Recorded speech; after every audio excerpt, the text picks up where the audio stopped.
Name and job title, please. Nathan Johns, journalist with the Irish Times. You came up to me and Tim Wigmore in the Lord's press box, sort of sidled up in a sort of slightly dodgy way, as you do, and you said that Ireland shouldn't have played their test match at Lord's. And I think at the time you were basically already workshopping a piece and you're doing that dodgy thing that journalists do where they pretend they've got like a fresh opinion, but actually they've already been working on it. Is that your contention? If I made you state your case, is that what you would say, that you think that Ireland shouldn't have played that test match at Lord's? Am I representing you correctly? I think so from a cricketing perspective, yes. And I did that thing that now that I actually, as an Irish cricket journalist, you don't necessarily always have a full press box. So to have wonderful people to bounce ideas off, I think that was a process of however dodgily I sidled up to you.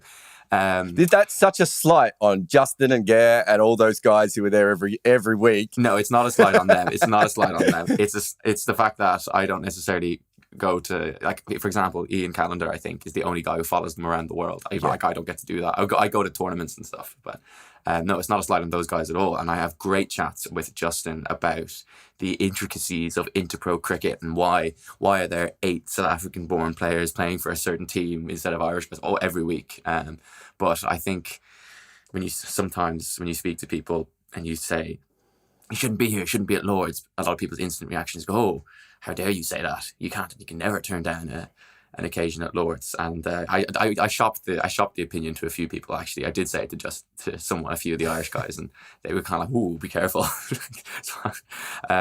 See, I think it's from a cricketing perspective. They finish the game when? Saturday, 6 days later, on Friday, they're flying to Zimbabwe for what Andrew Balbirnie said is the most important tournament of his captaincy cycle, and that is to try and qualify for the World Cup in India, and it's going to be a brutal qualifier. They have to play Zimbabwe in their own conditions. Sri Lanka are there. West Indies are there, which, doesn't hold any fear for Ireland, but it's still, the West Indies are the qualifying event. The Dutch and the Scots are there, obviously, with no county players, but, depending on who you talk to, Nepal are planning a heist. So it's going to be a really brutal tournament. And the build-up to this test was all about the Irish camp saying this isn't the pinnacle event. It's why we're not picking Josh Little and we're resting him. That was why the pinnacle event came out initially. It was around the little stuff. But if it wasn't the pinnacle event, why are you spending the week before you travel in a damage limitation exercise and a face-saving exercise against the best side in a format that you don't really play, or at least the form side in a format you don't really play, instead of going to Zimbabwe and playing a 3-game ODI series against Nepal in Bulawayo at 9 o'clock in the morning when the ball is doing God knows what and you've no idea what the pitch is like. From a pure cricketing preparation, I just didn't see the value of when you have a so-called pinnacle event coming up, staying at Lord's. So that was my perspective on it. And there's a lot of off-field reasons, which I'm sure you're going to throw at me. We'll get to all that. So I wrote, I think the day before you came up and talked to me, I wrote a video where I basically went through how Ireland had batted very poorly. And at the top, I said that obviously the best case scenario would have been for them not to play in this test match. But you can't not play in the test match, right? And part of the reason is, and we can go in, we'll go into all the different reasons. But the very basic one is that international cricket runs as a bilateral system, right? So if England clearly wanted this game as a warm-up, like it wasn't an accident that it is where it is on the schedule, right? It could have been in other parts of the schedule. They put it in as a very good warm-up against a team that they probably thought was, they're probably hoping was going to be slightly higher quality. They probably hoped Josh Little was going to play, for instance. But from the bowling perspective, the warm-up wasn't very good. But from a batting perspective, I think at times the Ireland team held up and they had to try a few different things. And England actually ended up, allowing way more runs than they should have. So from a warm-up perspective, that went very well. But I think the most important thing is Ireland spent a decade telling everyone that they wanted to play Test cricket. They were desperate to play Test cricket. It was go back and listen to every time William Porterfield had a microphone in front of him, right? All those things. Warren Dootram couldn't. You could ask Warren Dootram what he wanted for breakfast, and he'd say, "I'd like Ireland to play Test cricket." You can't then do all of that and then get a Test match at Lord's because it is Lord's. it's so symbolic in that. And don't get me wrong, I'm more than happy to slag off Lords at any time, but it's a symbolic test place and then not play there. I think just from the pure symbolism of everything Irish cricket has tried to do over the last, decade and a half, and the fact it is Lords, it would have made them look a little bit stupid if they just said, do you know what, we're going to Zimbabwe next week, so we're probably going to skip this, especially since you've got IPL players flying in from India who are about to play in the World Test Championship. Like, if you want to talk about not preparing for something, like, kind of no one in world cricket is ever prepared for anything ever anymore. Yeah, which is interesting points. I guess it's partly the preparation aspect and partly just the kind of galling nature of how those Irish players were just completely thrown to the wolves during the week. All of the lack of Red Bull, domestic and international, is it's been well documented. But doing so and going out to Bangladesh and surviving so you don't lose by an innings because Dorgan Tucker has a day out and hits 100 and McBride gets 6 for. Or likewise in Sri Lanka, they still lost in the end innings twice in Sri Lanka, but at least they had one day where I think Balbirnie got 95, Sterling got 100, Camphor got 100, Tector got 85 in the second innings or whatever it was. Like, you're getting these individual performances to kind of almost make it worthwhile. You're like, oh, guys are getting test match hundreds. It's good for their morale and it's good for their stats, whatever. But that just felt like it was always unlikely this week. And yes, 2 or 3 guys maybe missed out on hundreds on day 3. At Lords, but it's just sitting there watching them on day 2, you're going, why is this attack being asked to do what they're doing when everyone and his dog knew that they just didn't have the wicket taking ability in red ball cricket to go up against Bangladesh, and Bangladesh are still a good side, but Bangladesh or Sri Lanka, let alone England at home. And that was what sat with me. And then you look at what's going on off the field. They don't want to annoy the ECB, right? That's the other part. You can say, no, beggars can't be choosers. And there's the prospect of getting England over to Malahide anytime soon isn't really on the table, but it wouldn't be on the table for 10 years if they pissed off the ECB. They had a shirt sponsor this week. They don't normally have one because they said, oh, you've got a game at Lords. The Sky cameras are there. And by all accounts, they were very, very happy with being front and centre, even though the performance was disappointing. But that's a big thing because we talk about the lack of red ball cricket and the lack of funding in Irish cricket. That sponsor is paying for staff members or, facilities or wherever that money is going to go. All those things do count. Like, it's easy for you and I as cricket people to sit here and go, oh, they should put the cricket first. But they're going to have more money perhaps when it comes to maybe for helping them qualify for the World Cup, or more money if they do qualify for the World Cup to prepare better because of that shirt sponsor, right? Like that these aren't accidental things. And then also, if the shirt sponsor like them, who's the shirt sponsor? It's like a money transferring company. I think is it Clear Currency? I think. So if they like what happens at Lords and like, this is not about Clear Currency, just because I don't want to sound like what I'm going to say will sound very bad for cricket sponsors. But when you're a cricket sponsor, a lot of it is usually what happens is one person at the company who has the budget really likes cricket, right? And so they get the opportunity not only to sponsor the Irish cricket team, which is cool, and they get some memorabilia, and they'll have, Belbo and Josh Little sign something for them or anything like that, but they'll also get a very nice box. They'll get treated very well by, Ireland, probably. Maybe the ECB will pop over there as well to help Ireland out, all that sort of stuff. It's a big thing. And then, and I'm using your words because you told me this before we talked, but they also want that same sponsor for the India matches, right? And again, it would be a very big thing, although maybe a slightly worse box at Malahide than you get at Lords. But all of those things do count. And that if they get the sponsor for this test, and that then means they get the sponsor for India, and then the Clear Currency or anyone goes, oh, wait a minute, it's worth sponsoring. That could end up being, a couple of $100,000 a year. It might end up being a couple of $1 million, over a few years and everything else.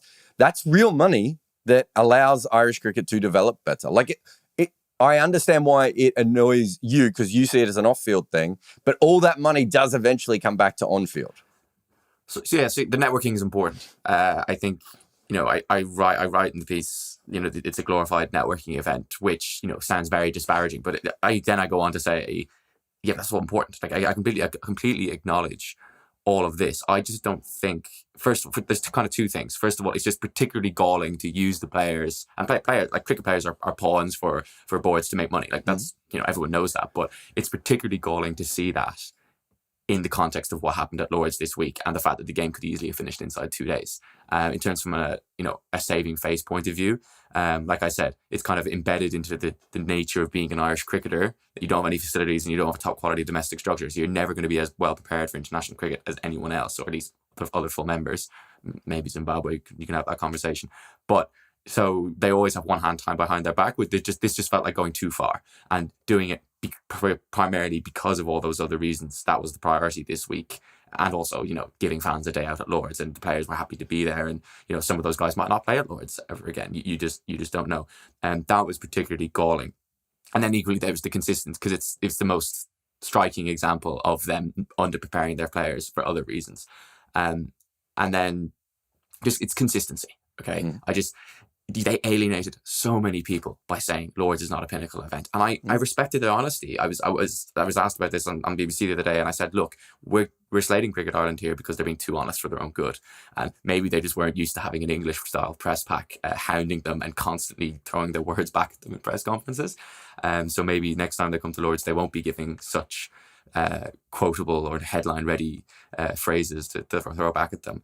But when you do that, and you say this is not a pinnacle event, it's just completely not consistent to say, oh, well, the cricket's the most important thing, and that's why Josh Little is not playing, because he needs to rest and he has to go to Zimbabwe fresh. And then to go, oh, but everyone else can play because we need to get a few 100K or whatever they made from this test match and stay on side with the ECB. It's just, there's always that balance, and I appreciate that. I'm not saying they should have necessarily, it's ever one or the other. It's just, for me, the balance, they didn't get it right this week. So it's a bad test match. I do wonder how much things would have changed if they bowled first in those conditions.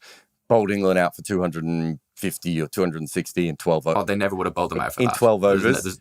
No, but if England were going to go hard, the ball was doing a lot in that first session off the pitch, right? And then that second session, it swung a lot, right? Those are two things that could have, if Adair had got it right and Hume, if they would have run down the wicket at Hume and tried to smack him back over his head a bunch of times, there would have been opportunities. But I do think if they had the better of the conditions, it would be a slightly different conversation. But I'm going to put it to you that, and I don't really believe much in the theory of Lords. I don't care about Lords any more than any other cricket crumb.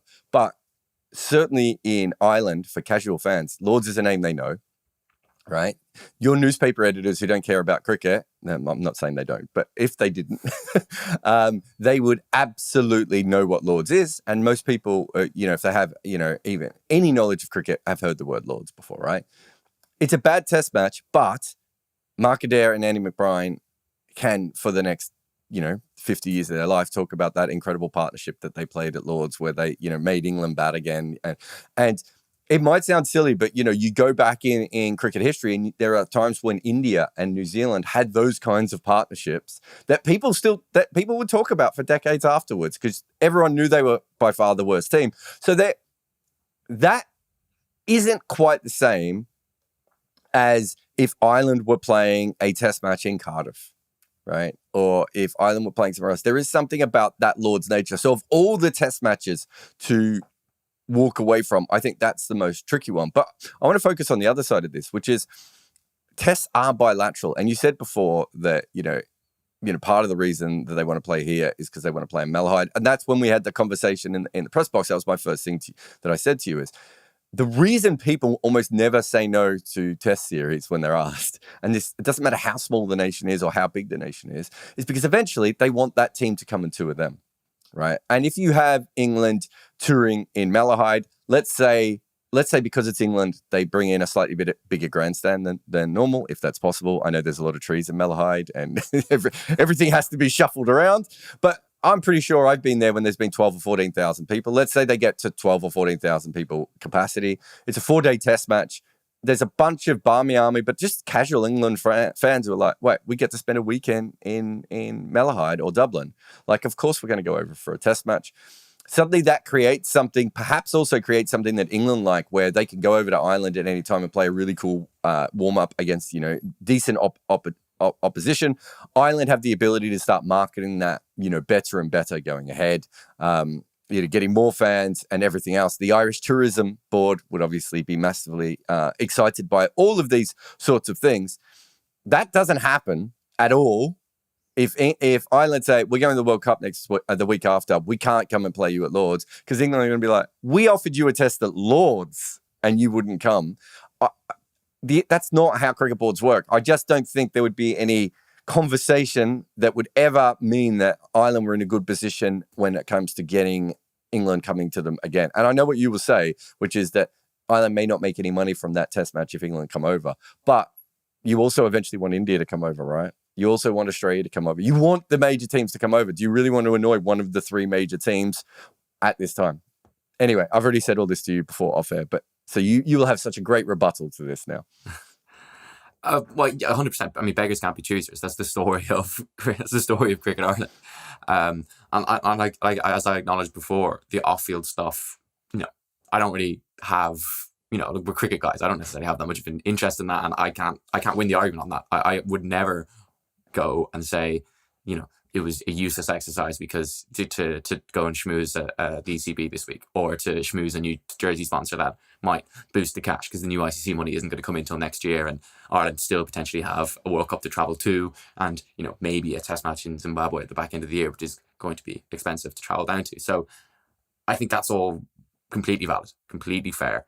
My point is just they were always balancing that. They're always balancing the needs of that versus best preparing their players for international cricket, which they don't do anyway.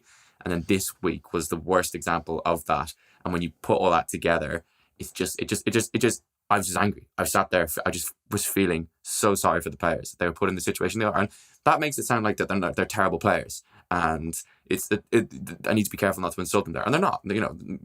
As they saw on day 3, some of those guys can more than hold a bat and can score. The batting certainly held up. Even on that first day when they struggled, I think there were certainly still signs that there was decent batting within there. What happens quite often in England when the ball's moving around early on, they lost too many early wickets, right? And they couldn't pull themselves back. But the batting held up in this test match. The bowling did not. Oh, well, and again, there was always what was going to happen. You would have got really good money on Ireland, but I'm betting that Ireland would not take more than 5 wickets against this English attack on a flat pitch that Stokes wants, because he wants Rhodes to bowl quick bowlers too, even though they're all injured. So it's I don't want to insult the players here, because I don't want to throw into the wolves makes it sound like they never had a hope in hell. But the captain is sitting there going, first of all, in the press conference at the end of day 3, he's saying, yeah, this isn't preparation for Zimbabwe. It's completely different. We're playing at 9 a.m. in Bulawayo, not 11 o'clock on a Baswall road in a 3-day game. The stakes are so much lower. And equally, he's saying, we love to be here and all that. And there's just all this constant. The conditions. It's all very incongruous, or if I said that right.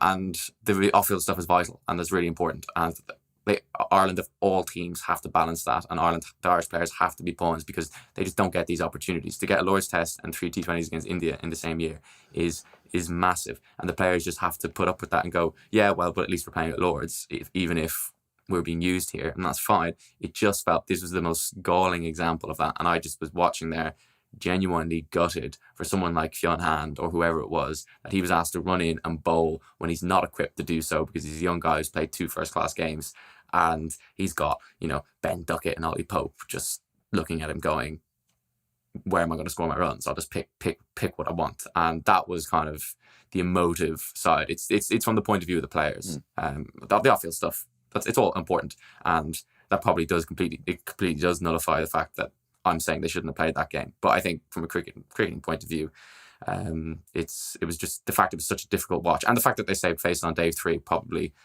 doesn't help my point, because they go, oh, but look, it wasn't that bad. It was fine. But, they didn't lose by an innings. They lost only by 10 wickets. but it's once again, it's Cricket Ireland being bailed out of massive, significant embarrassment by 2 tail enders. By guys who have individual performances that they can't have. And that's, again, I think that's the story of Irish cricket, because the players are not going to be embarrassed. They'll say they are, but at the end of the day, if England won inside 2 days and batted the way they did against an unprepared Irish attack, that's not a slight on the players. It's a slight on those preparing them. And once again, they got away with it while also getting all the benefits of the off-field stuff at Lord's, which doesn't sit well. So I'm going to throw something slightly different at you. I think there was a few people, myself included, that were like, Ireland isn't going to get many test matches, right? They're just not going to play as many test matches as other teams are going to play. And most of the money in world cricket at the moment is coming via white ball opportunities, right? And Ireland made their name playing white ball cricket, not red ball cricket, right? That, it's such a ridiculous sport now that we give test status to someone who's done well in white ball tournaments. But, from Sri Lanka on up, we've been doing that for a long time now. So that's the model. You do well enough in a couple of World Cups, chances are you might end up with test status now. I felt that there was a long period of time where Ireland did focus a lot on test cricket and then didn't play any, so setting up the first class system. When did they pivot to basically saying white ball cricket is now the pinnacle rather than red ball cricket? It was during COVID when no one would play them. No one would play them. They didn't have any money. So they go, right, are we going to organise a 6-match or whatever it was first class structure for the summer when we're going to lose money on it and try get a couple of test matches somewhere when not that many people were playing test match cricket during COVID, and they just turned around and said, look, how are we going to make any money by qualifying for World Cups and getting TV revenues from that, and let's go all in on that. Which is interesting because they developed a pretty good ODI side, but they were still pretty average as a T20 side, and it was only post 2021, post Namibia disaster, that they turn around and kind of look. The narrative around that side is they all of a sudden, we need to be aggressive in T20 cricket, which to me is a complete load of nonsense because they're not idiots. They didn't all of a sudden lose to Namibia and wake up and go, we have to score loads of boundaries and take loads of wickets in T20 cricket. But a new coach came in. He kind of coached a lot more white ball. Like he coached, I think it was Auckland Aces was his kind of franchise team, so to speak, over in New Zealand in Milan, and they kind of developed a slightly more attacking style, and all of a sudden they played. What also helped was they played 20 T20s in one calendar year. Yeah. And by the time, which they never did before, and by the time they got to Australia for that World Cup, they were in a good position. They needed an individual to stand up in camp to bail them out of trouble against Scotland, but then they went on and hammered the West Indies and got a rain win in England. So the strategy has by and large worked.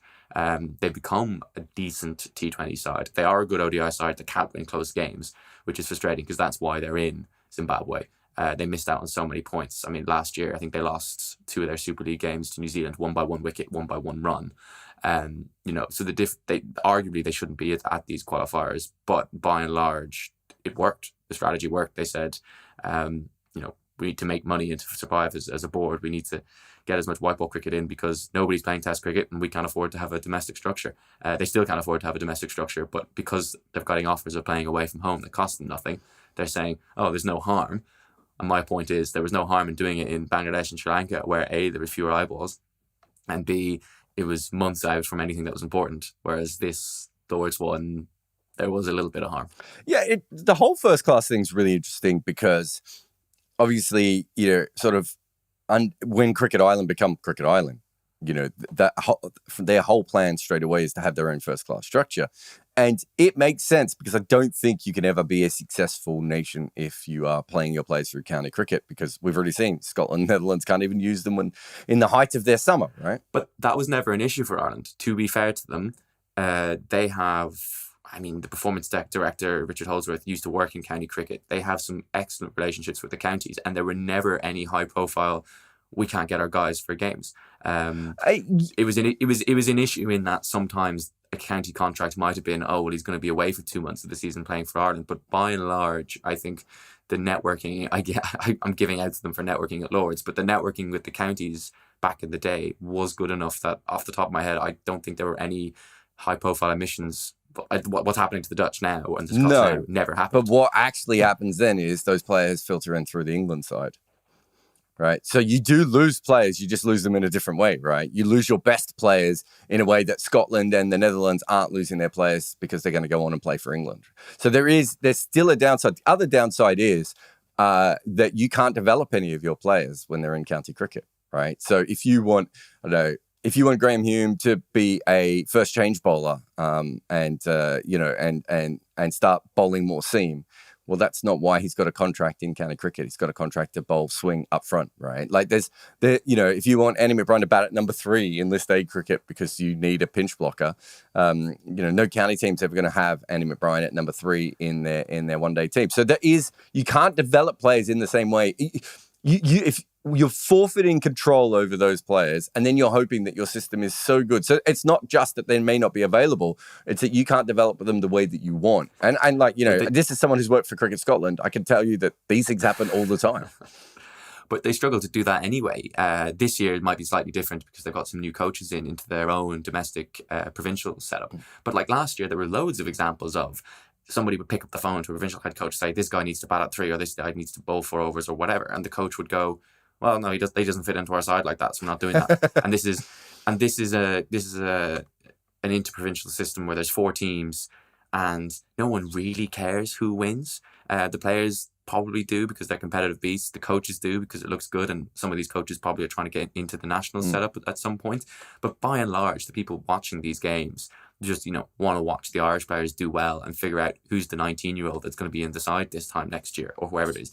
And that's what the Interpros are for. And publicly they've said, yeah, if we want a guy, like the example last year was Gareth Delaney was batting 3 in the T20 side nationally and becoming their leg spin option. So he needed to bat high up the order and bowl 4 overs every game in his domestic stuff, and that wasn't necessarily the case. Or in 50 over cricket, you didn't always get to bowl 10 overs. That's just one example. There was quite a few. This year, I think, is slightly better. Like, for example, so PJ Moore used to open the batting in 50 over cricket, and he got a phone call saying, you need to bat 5 because that's where we see you, even though he's opening a test cricket, but that's where we see you in white ball cricket. So he's now batting 5 for his province, Munster. So I think it is working slightly, but they've never had full control over what the provincial coaches do. Yeah, but there's still a big difference between that, which happens everywhere. Like, do you know what I mean? There are Sheffield Shield coaches that are not going to do that. There's a big difference between that and, you calling up the coach of Derby, and the coach of Derby is just like, well, we own this player. So I get your point. The thing that I would say is that what they were trying to do makes sense. This building this first class system and have everything else. But the problem is that it's a minor counties level, right? At best, probably. And in future, it's like the best players are probably going to go off more and more anyway. Like the next great 16-year-old Irish player is probably, at 19, maybe playing in fringe franchise tournaments, right? Like, it's not the same kind of system that and this is through no fault of Cricket Island. They were setting up a system for what existed 10 years ago, and it's already changed, and they already don't have the money to make it as good as they want. And I'm not sure there's 60 good players in Ireland that allow for that system to ever be at that level. And even if there was 60 good players at Ireland, we know that, if you take the international players away and then 3 or 4 others who, for various reasons, you might get some of the older players will go back to county cricket when they're a little bit more senior because they want to cash in on the end of their career, or they might go off to T20 cricket or whatever that may be.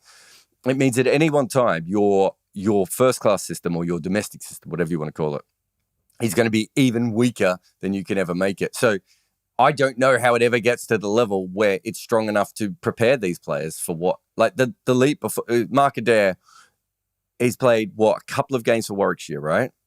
I think that's right. Yeah, he's a second team player for them by and large. Yeah. So he played a couple of games for Warwickshire. He's basically going from a very, very low first class competition in Ireland to having to bowl to, England in a test match at Lords, as you said, on a flat wicket.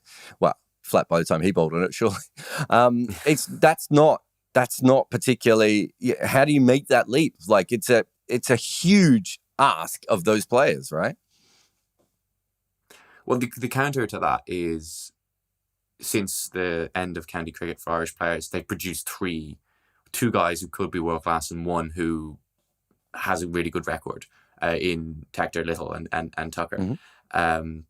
So that's the counter. My counter to your counter is that is because more people in Ireland are playing cricket, and there is more of a professional structure in general, and there are now job opportunities. Like, if 20 years ago, Josh Little and Harry Tector and Lorcan Tucker still existed, right? but they might have gone off to get other jobs. And so that's because Irish cricket exists. I'm not saying that the development of their younger players hasn't helped and everything else, but I don't think specifically the domestic system, Josh Little is left arm and bowls 90 miles an hour. I don't think we can say that domestic Irish cricket developed that. Do you know what No, they got really lucky with him because he bowls 90 miles an hour because he played hockey and he's really strong wrists and he has this like real snappy thing he does with his wrists. That's why that happened. Ireland hasn't got an amazing record at developing 90 mile an hour bowlers, so I don't think they can claim too much credit for that. And equally, the Tector and Tucker thing is just because, age 23, Harry Tector has played 94 games for Ireland because that's just where he learned. Whereas I think Harry Brook, who's the same age as him, has played like 23 games for England at the same age. So that's what that has happened. So look, they're doing just about enough to keep their heads above water with getting young players into the side early and then figuring out if they can sink or swim. And then once they do swim, they turn out to be pretty good because they've learned at international level and they can kind of keep accelerating. But you're completely right. The domestic, those are the best guys. How do they develop the next tier without kind of getting the passport players or the eligibility players who stay there for 3 years? How do they develop those guys who are coming up who don't have that talent and they need to play against some pretty good county standard bowlers, to someone like James McCollum, right? We were talking about this. He scored, what was the wagon wheel you put in your notes piece the other day? He scores like 35% of his runs through cover or something like that, which is double what he does anywhere else, right? He's a good player. He's got a good technique. He's got a good defense. He's got a really nice cover drive. He looks $1 million when he plays it, but he hasn't got another shot. Whereas if he goes over and plays second for Derby for a few seasons in second division or whatever, he'll develop a second and third shot and can probably average 30 opening the batting for Ireland in Test cricket. But he hasn't been able to do that because A, there's no red ball cricket, and B, if there was, he hasn't got anyone good enough bowling to him that's going to test whether he can play the pull shot or test whether he can develop a drive down the ground. Yeah, he's not going to face Josh Little, is he? Do you know what I mean? So, no. Look, it's such an interesting system and how they come out of it. I just think that even though I agree with the premise of your piece, I mean, there's no doubt that the players are thrown in, but if the overall impact of them playing at Lords is positive for Irish cricket going into the future, then that's kind of the players' lot, right? It's a bit like let's go back to Andy McBride since he's made runs this week, right? We all know he shouldn't be batting up the order. He doesn't have the skills required to be batting up the order. Odean Smith almost killed him. He's not that. He's not used to facing 90 mile an hour bowlers on flat hard pitches. All those sorts of things. But that's what happens to athletes. Sometimes you just get thrown in to situations you can't do because your team needs something. I mean, NBA finals are on this week, and you've got a 6'5" guy trying to stop a 6'10" guy because the team doesn't have Miami. He doesn't have enough tall players, and he knows he's going to get beaten up. Right? He knows before this game he's going to be made to look small. He's going to get beaten up. Andy McBride knew he was going to get hit a lot. He knew he was going to get a lot of short pitch bowling. All those sorts of things. That is part of being a professional athlete at times, and Ireland is coming at this from a position of weakness. Like they are where they are on the table, and we know that as great as Irish cricket can be, I mean, the way that Warren Doutram always sold it to me back in, over a decade ago was, what if we're the next New Zealand, right? And that was before New Zealand was as good as they have been the last couple of years, of course. But his thing was, you go into Australia and then you might put a couple of tests on against New Zealand on the back end of it. They're very realistic of where Irish cricket is. I think Belbo said in his interview the other day that he was hoping that, Irish cricket could get to the fourth or the fifth biggest sport in Ireland. Like everyone knows where Irish cricket is, and sometimes that means that there are going to be teams thrown out into situations that they shouldn't be in. That is kind of where they are. Like I don't think you can give them a much cushier ride. Even throwing them to Bangladesh and Sri Lanka, those are tough test series for good teams. I agree, but once again, they're completely relying on players bailing them out of trouble. Because if that game finishes inside 2 days, which at one point people were worried about, do Ireland ever get asked back to Lords in the near future? Does England go, why do we think this is a valuable warm-up exercise for the Ashes? Yeah, okay, we got decent board relations with these guys. We gave them a box. It might be nice for us to go to Malahide at some point. But are they going to go get asked back for a serious game at Lords or anywhere else anytime soon?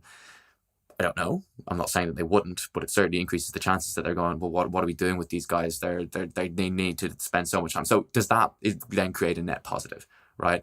What then surely the game's a negative, because the players have been put in such a bad position, and yes, day one with the bat, you could blame them, but when you don't blame day two with the ball, they don't blame the players. But what happens then? So once again, it's the heroics of someone like Andy McBride, who has bailed Irish cricket out so many times, and they've kind of gone, he's bailed himself and his team out of trouble in terms of saving face, but he's bailed his board out of trouble, because once again his board have put him in a position where that he shouldn't be, and he's gone, right, well, we'll do just about enough here so that the board can be happy and go, oh yeah, this was a worthwhile exercise. Where if they went home, or even arguably even worse, if they got bowled out inside an hour on day 3 and the MCC had to give out refunds to tickets, then there's another one where they're going, well, why the hell are we going to bring these guys back? So I get what you're saying. One thing I would say is that the negative of not playing might be more negative than the negative of playing. But the other thing I would say is, as someone who's been covering Ireland since 2007, the players do stand up, right? Oh, 100%. And that's the thing. And that's the thing that I say in my piece. It's that, it's kind of embedded into the nature of Irish cricket to not be prepared for anything. And it's equally embedded to completely outperform any expectations at all. And you're saying athletes all the time get thrown into situations that are not fair and not equal. And that's the story of Irish cricket.